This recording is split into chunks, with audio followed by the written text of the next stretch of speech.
Today we are going to start a new topic in this lecture series, that is on well foundation.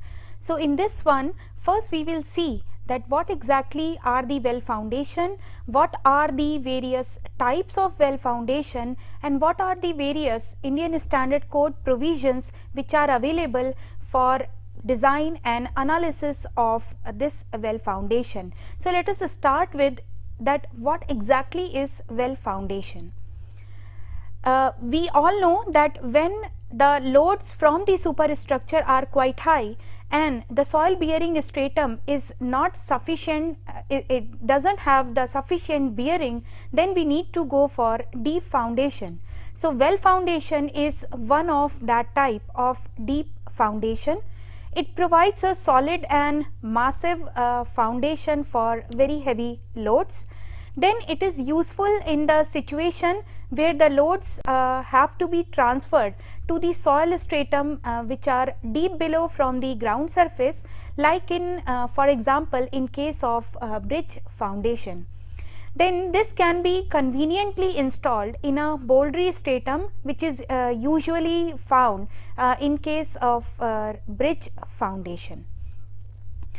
This is very widely used in India as foundation of bridge piers as well as the abutments. It is also useful as foundation where uplift loads are quite high, as you all know that in case of the transmission light towers, it is the uplift load which comes to the foundation and they are of very heavy in magnitude. So in that case, well foundation is quite useful. Now being a massive substructure, it is monolithic and relatively rigid in its structural behavior.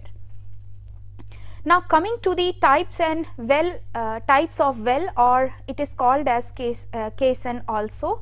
There are three types of well. One is open well, second is box well, and third one is called as pneumatic wells or pneumatic caisson. Now we will discuss one by one that what exactly are these three types, what is the difference between these three types, and when we go for the construction of these different type of well, what should be the caution that we should keep in mind while going for the construction, what is the advantage and disadvantage of these type of wells. So first let us start with the open wells. In case of this open caisson or open wells, top and bottom of the caisson is open during the construction. It can have any shape in plan, that is it can have it can be circular, it can be rectangular, or it can have oblong shape.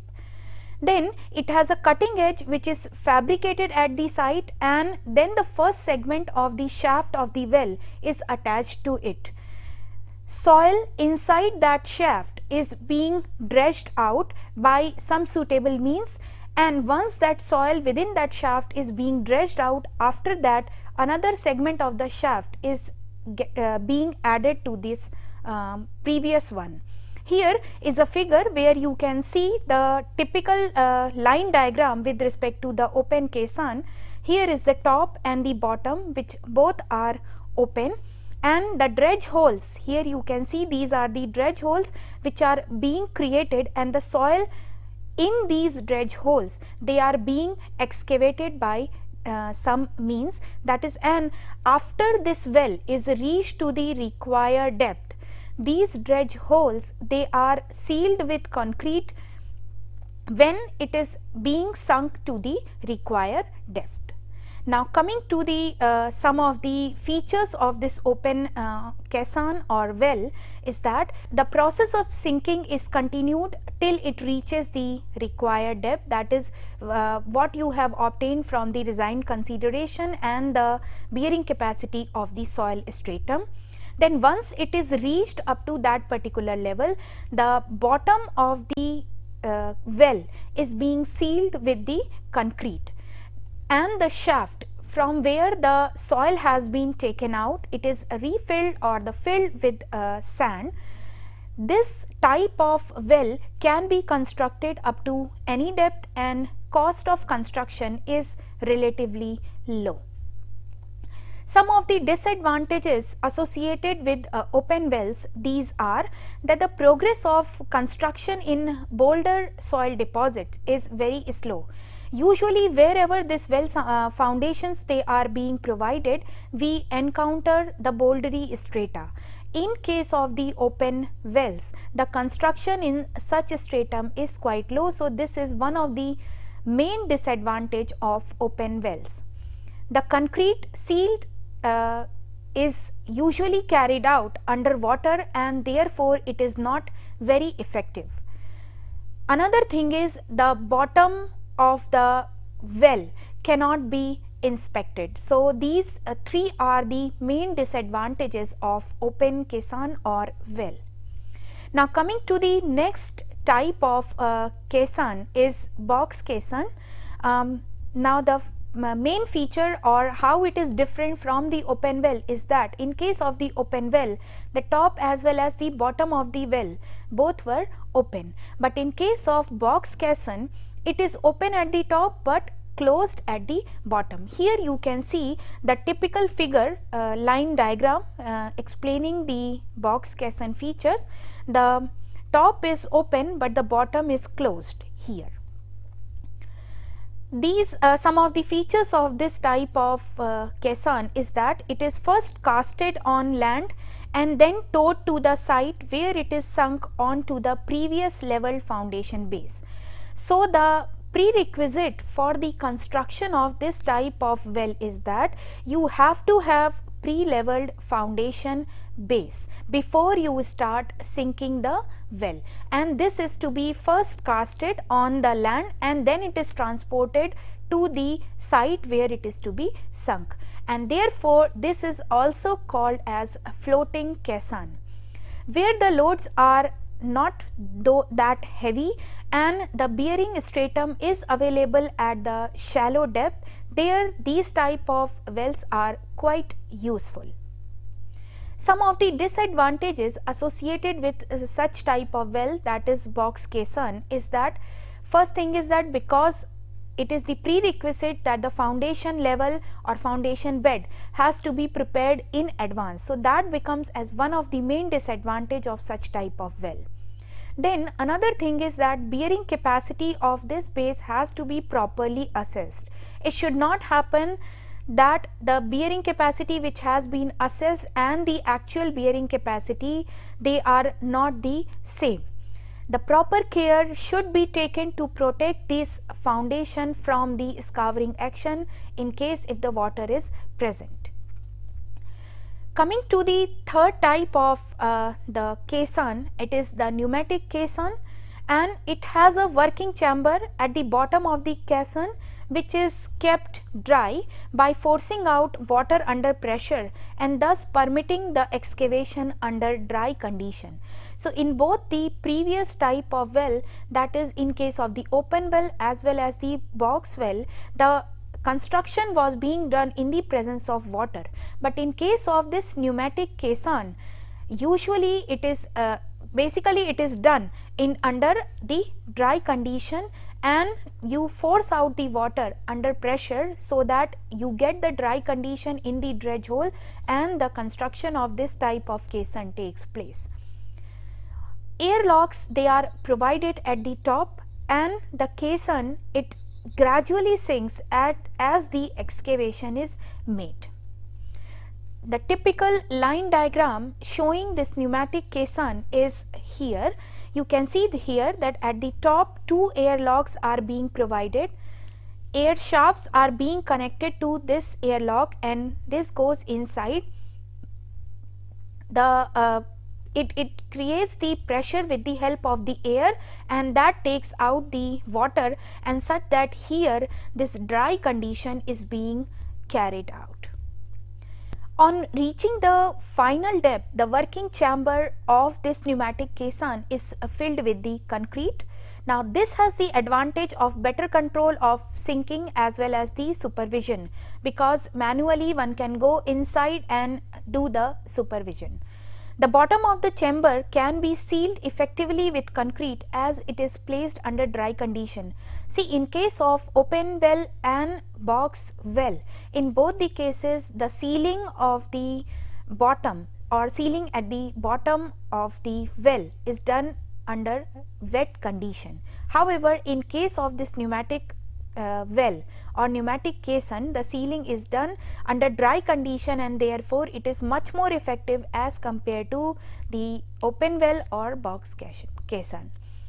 Obstruction during sinking, for example like boulders, they can be removed quite easily because the excavation takes place under the very high pressure. Some of the disadvantages which are involved with pneumatic caisson is that its cost is very high as compared to open well and box well. The limit, the second one is that the limit on the depth of penetration below water level is quite high.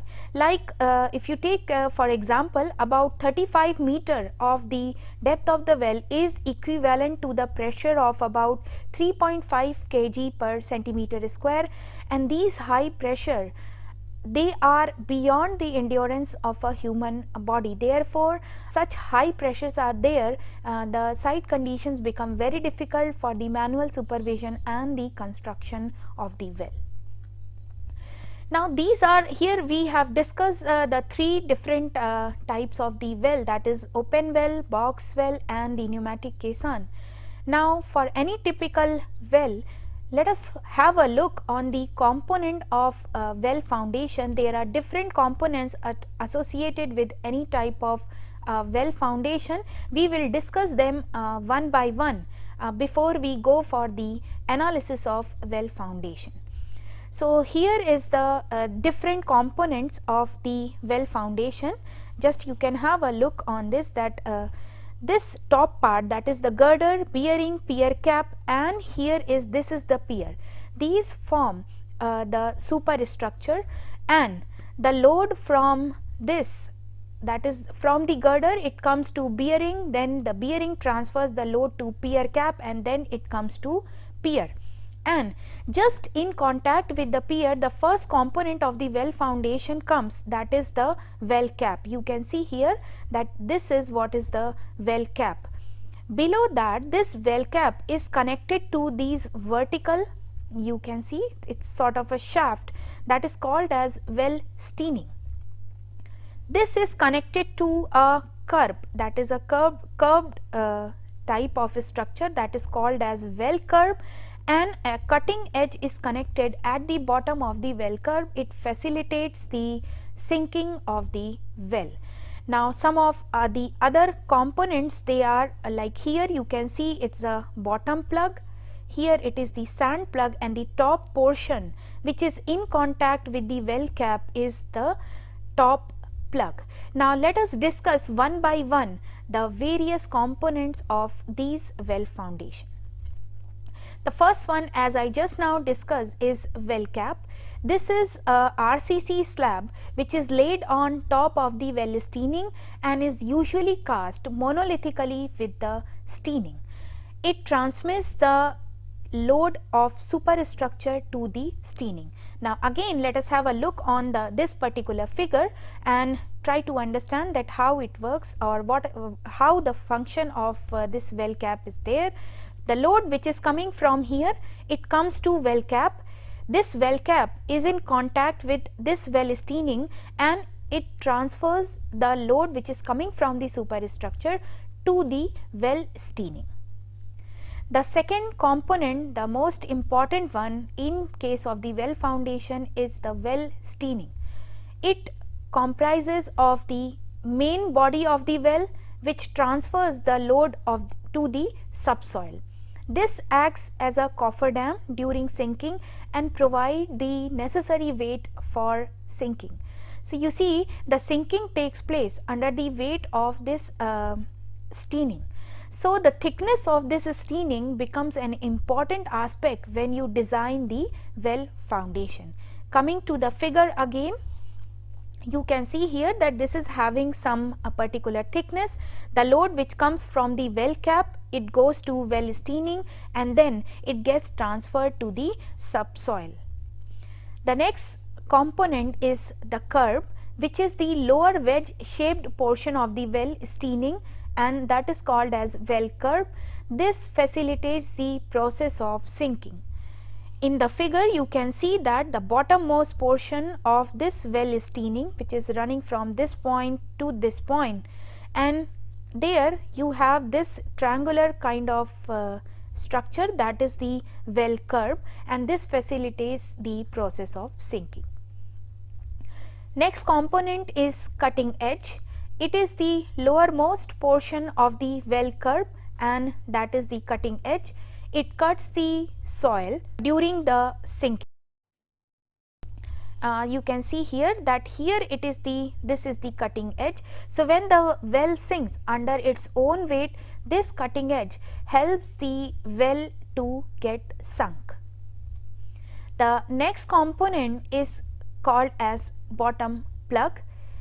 What is done is that you know beforehand that at what depth the well is to be sunk. So once the well is reached to that required depth, then the base of the well is being plugged with the concrete, and that plug is called as the bottom plug.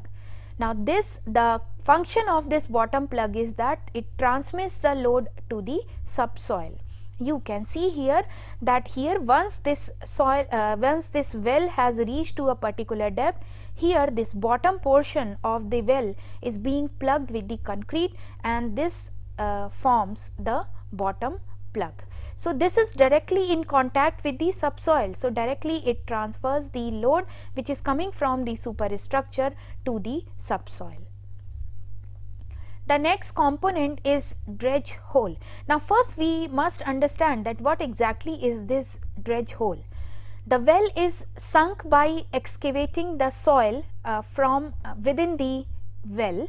The hole formed due to the excavation of this soil is called as dredge hole. So this makes a major component of the well. Now once the well is reached at the desired or required depth, this dredge hole, which has been created because of the excavation of the soil within the well, it is filled with sand. Now this sand filling helps in distributing the load of superstructure to the bottom plug. How? We will just see in this particular figure. See, when you have excavated the soil from this, so here this will form the dredge hole, and once the well is reached to the required depth, this hole is being filled with the sand, and here you can see that this particular part from this level and on to the top of this bottom plug is the sand filling which is done, and this helps in transferring the load from the superstructure, and some of the load is being transferred to this sand filling and then to bottom plug. Coming to the next component, that is the top plug of the well foundation. It is a concrete plug which is covering the sand filling, usually which is constructed at the top of the well. It provides contact between well cap and sand filling and facilitate the transfer of the load from the superstructure, that is some part of the load from the superstructure to the sand filling and then to the bottom plug. You can see here that up to this point is the sand filling, and then the top portion is again being plugged with the concrete, and this forms the top plug. So now you can see that all the components, they are in contact with each other, like the well cap is in contact with the top plug, then the sand filling, then the bottom plug. So major load of the superstructure which comes to the well foundation is being transferred to the well steening. Some of the load comes to this top plug, then to the sand filling, and then it goes to the bottom plug, and then subsequently the whole load goes to the subsoil. Now we saw that the various components and their function of the well foundation, how the load gets transferred from the superstructure to ultimately to the subsoil. Now let us have a look on different type of shapes of the wells. There are many different shapes of the well which are available, which are here. You can see in this particular figure is the circular well, then the second one is double D well, you can have dumbbell shape, then fourth one is broad necked twin wells with circular dredge holes, double octagonal with circular dredge holes, then the last one is multiple dredge hole well. Now let us see that what are the advantage and disadvantages of these different shape of well, in what condition these are preferred, in what condition these are not employed. So the choice of the particular shape of well is dependent mainly on the base dimension of pier or abutment. Another factor which really affect the choice of the shape of the well is the ease and the cost of construction, the tilt and shift during sinking, and the magnitude of forces that are to be resisted for this for any particular well foundation. So taking all these factors like base dimension of pier, ease and cost of construction, tilt and shift during sinking, and the magnitude of forces, we need to take all these things into the consideration and then choose appropriate shape of the well. Some of the guidelines which are there as per IS code and in general also, that the most commonly adopted section of the well is the circular one. Why? Because this has the least perimeter for a given area of the base, and hence it is the ideal section in terms of effort which is required during sinking of the well. Further, as a distance of cutting edge from the dredge hole is equal, being circular in section, the sinking of the well is more uniform. So these are some of the two of the main advantage of the circular well. It is quite disadvantageous to accommodate a large oblong pier which would require a very large diameter well. In case of large oblong piers, 2 or 3 independent circular wells, they are placed very close to each other with a common well cap. See, usually this because this oblong pier, they take very larger diameter of the well, so it is better to replace such large diameter oblong well or pier with the 2 or 3 circular well, and those 2 or 3 circular well, they are placed very close to each other, and a common well cap is provided to all of these. A combination of independent wells is easy to handle, but the disadvantage with such type of independent well is that they have the tendency to get tilted towards each other during the sinking process. Tied wells of different shapes are preferred in order to avoid relative tilts between wells. See, if you are going to provide the independent wells, they will have the tendency to tilt towards each other during sinking. So to remove that particular disadvantage, usually these tied wells of various shapes, they are being used, and in these tied wells the tilts they are of within the permissible limit. Now usually the neck portion of the well is kept minimum, keeping in view the dimensions of pier and the dredge hole. Then coming to the other shapes of well, double D and dumbbell shapes are commonly used shapes of well after the circular wells. In case of double D wells, as the curved portion is much smaller as compared to the straight portion of the well, the lateral stability is considerably quite increased, and that is the lateral stability of the well is increased in the presence of double D wells. However, this straight portion, it makes the sinking process a bit difficult, as we all know from the common sense, is that if a circular part is there, then the sinking will be more easy as compared to the straight portion of the well. So this straight portion, it increases the resistance to sinking, and it corners their corners, they pose a problem in dredging. These double D shaped wells, they have advantage in terms of being a monolithic structure. Double bell shaped wells, they have dredge holes as circular.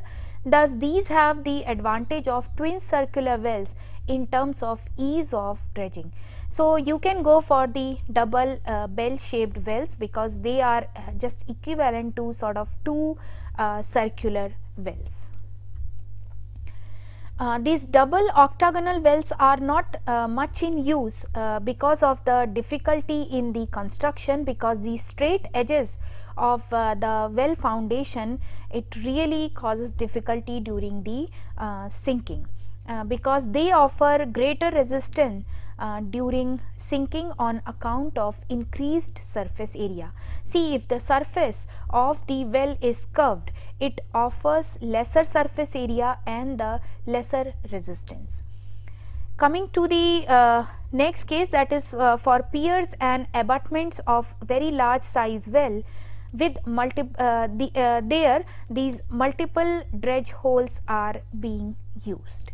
So this is what is the shape of the well as far as the general guidelines are there, but some of the IS codes, that is 3955/1967, it deals with the shape of well. It has laid down some of the requirement for the horizontal cross section of the well. Let us see what are those requirements. The first one is that the dredge hole should be large enough to permit the drainage. That is, first thing is that dredge hole, that you have to decide upon the based upon the size of the pier, plus at the same time it should be large enough to permit the drainage. Now the thickness of the steining is also one of the governing factor as far as the shape of the well is concerned, is that the steining thickness should be sufficient to transmit the load and also provide necessary weight for sinking and adequate strength against forces which are acting on the steining both during the sinking of the well and the service. As I was mentioning when we were discussing the component of the well and we were discussing well steining, there I mentioned to you that the thickness of the well steining is an important aspect as far as the design and the analysis of the well is concerned. The thickness should be adequate, that it provides the sufficient weight which is useful in while during the sinking, plus at the same time the thickness should be adequate, that whatever loads are, because major part of the load is being transferred to this steining, so that thickness of the steining should be able to resist that much of the load which is coming to the well foundation. So while deciding the thickness of the steining, one needs to be very careful from these two points. Then the next requirement which has been laid down by IS code is that the well should be able to accommodate the base of the structure and not cause obstruction to the flow of water. Okay. The fourth one is that the overall size should be sufficient to transmit the load to the soil. That means the overall size of the well, it should be adequate, that it is able to transfer the whole of the load onto the soil.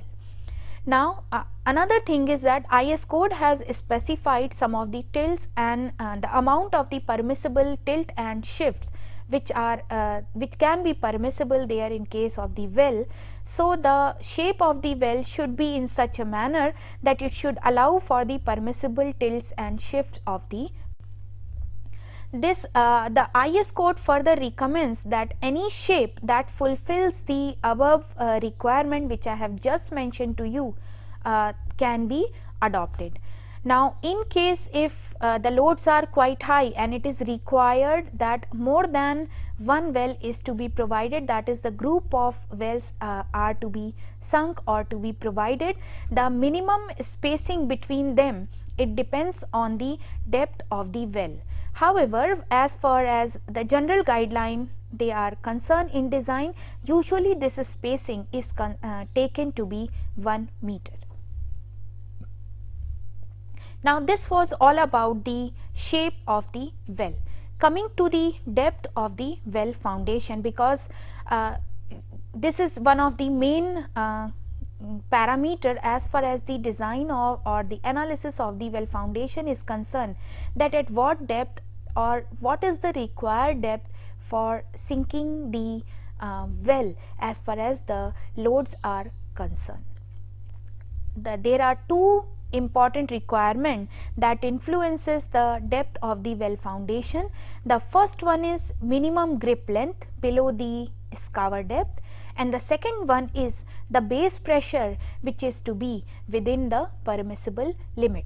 So while deciding the depth of the well foundation, these two criteria has to be kept in mind, and both of these has to be satisfied. That is, the minimum grip length below the scour level has to be provided, and whatever is the base pressure which is coming which is there because of the soil, that should be within the permissible limit. Now first let us see that how we can find out the grip length of the well.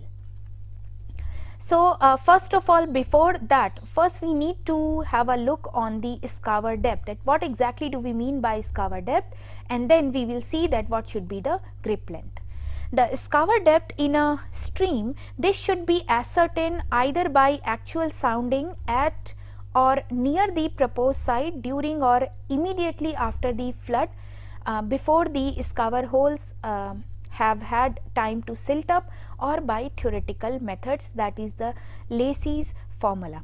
So either you conduct the test at the site to know this scour depth, or there are theoretical formula which are available for finding out the scour depth. One of this formula is Lacey's formula. So here we are going to discuss the Lacey's formula, and we are going to discuss that how the scour depth is being evaluated using this. Now as per this Lacey's formula, for natural streams in alluvial beds, the normal depth of scour, which is represented as, let us say, D, which is in meter below high flood level for regime condition in a stable channel, is given by this expression, which is D is equal to 0.473 Q by F to the power 1 by 3, where this Q is design discharge in Q max, that is meter cube per second. Then F is the Lacey silt factor, which is given by 1.76 m to the power half. M is the mean size of particle in millimeter. Now how to decide upon these silt factor? IS code has given some of the guidelines for the choice of these silt factor, that is IS 3955/1967. We'll just have a look at what exactly are these Lacey silt factor for different type of soil. You can see here that the first column is dealing with the type of bed soil, the second one is with for size of particles which are there in millimeter, and third column gives us the value of this Lacey silt factor, that is F. Now here in this slide 4 types of soils are there. In the subsequent one we have some more types. So like in case here say if the type of the bed soil is coarse silt, then the size of the particle is of the order of 0.04 millimeter, and if this condition is prevailing at the site, you can pick the value of F as 0.35. Like for example, in case if you are encountering the coarse sand as a type of bed soil, and say the size of particle is of the order of say 1 millimeter, then you can use this particular table and pick the appropriate value of this Lacey's silt factor as 1.76 in case if you have encountered coarse sand as a type of bed soil and the size of the particle is of the order of 1 millimeter. Now in continuation of this particular table, here there are the two other type of bed soil material, that is gravel and boulder. As we all know that the size of particles will keep on or will be quite high in case of the gravel and boulders. So let us say if the type of bed soil is say bouldery and the size of particles usually they are of the order of say 75 millimeter, you can pick an appropriate value of 15.20 as F, which is the Lacey's silt factor. So using this particular table, depending upon the type of bed soil and the size of particle, you can pick the appropriate value of Lacey's silt factor F. Now due allowance should be made in scour depth if the waterway is contracted from the regime. Now further, IRC specifications in 1966 and IS code, they recommend that the maximum depth of scour be increased depending upon the section. Now codes, they have given the provision or they have given us the idea that depending upon what is the type of section, to what extent one should increase the scour depth. Let us see here that this table has been taken from those codes and it gives us the idea about the maximum depth of scour. So you can see here that based upon the section, that is in the if it is a straight reach or if it is at a moderate bend, or if you are providing the well foundation at a severe bend, or if it is at a right angle bend or at the nose of pier, there corresponding to the condition where you are providing the well foundation, D is the depth of scour which you have obtained from the Lacey's formula. Now that has to be increased to take care of any deviation from the regime. Is that maximum depth of scour can be like 1.27 D in case if it is the well foundation is being provided in the straight reach, or let us say if it is at upstream noses of guide banks, then it has to be increased by a factor of 2.75, and likewise here say if it is at a right angle bend or if you have the very sharp bends, of course there the scour will be more, and so you have to provide some more maximum depth of square as 2D here we can see. Now this grip length of the well, it can be taken as 1/3 of the maximum scour depth. So therefore, as per IS code, the depth of foundation should not be less than 1.33 times the deepest scour below high flood level, that is HFL. So first thing is that we need to obtain the depth of scour from Lacey's formula. Then we need to increase it depending upon the section where you are providing the well foundation, and the grip length is being then increased by 33%. So whatever is the maximum depth of a square, you have to multiply that by a factor of 1.33 to know the grip length. Now this may however be reduced if an inerodable stratum such as rock is available at shallow depths. In case if you have the rocky strata available at the shallow depth, this increase of the 33% can be reduced using your engineering judgment depending upon the condition at the site. Now this IRC specifications recommend the minimum depth of a foundation as 1.33 times the anticipated maximum depth of scour below HFL. Further, the specification state that depth below scour line should be in no case less than 2 meters for piers and abutment with arches. Okay, so we need to consider these two criteria, and based upon this, whichever is the larger grip length that we get, we need to provide that grip length. Now the depth below the scour line should in no case be less than 1.2 meter for piers and abutments supporting other type of superstructure. If they are with respect to the piers and abutment with arches, the minimum depth below the scour line is 2 meter. However, for other supporting structures or other superstructures, it is 1.2 meter. So this is the how you have to decide upon the depth of the well foundation based upon the scour depth. Now you have to take into account the base pressure and decide upon the depth of the well foundation. That is, at the base of the well foundation, whatever pressure which is coming, it should be less than the allowable bearing pressure. So it's not only the scour depth, but the allowable soil pressure also is one of the deciding factor of the depth of the well foundation. So today we have discussed about some of the fundamental or basic aspects related to the well foundation.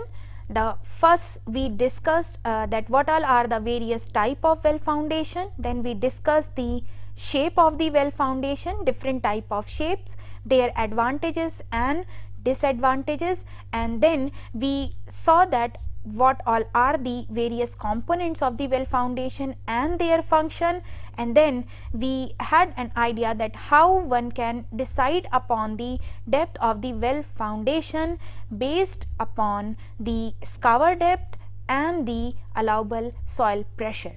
Now how this allowable soil pressure is being calculated, that we will be discussing in the next lecture. Thank you.